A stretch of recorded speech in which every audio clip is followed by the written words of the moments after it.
Praise the lord.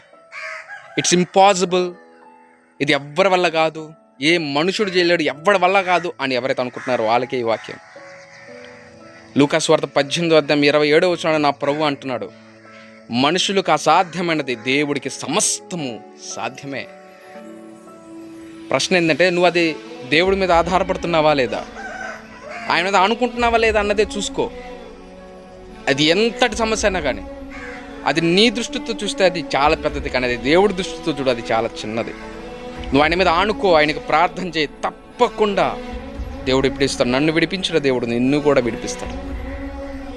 ఆయన ప్రియాతి ప్రియమైన యేసయ్య, ఆయనకు అసాధ్యమన్నది లేదు, మనుషులు చెయ్యలేనిది ఖచ్చితంగా చేయగలదు. ఏదైనా కావచ్చు, అప్పులు కావచ్చు, వ్యాధులు కావచ్చు, గొడవలు కావచ్చు, కేసులు కావచ్చు, ఏదైనా కావచ్చు, దేవుడు సమస్తాన్ని చేయగల సమర్థుడు. దేవుడి మీద విశ్వాసం ఉంచు, ఆయనకే ఆనుకో, ప్రార్థించు. Praise the lord.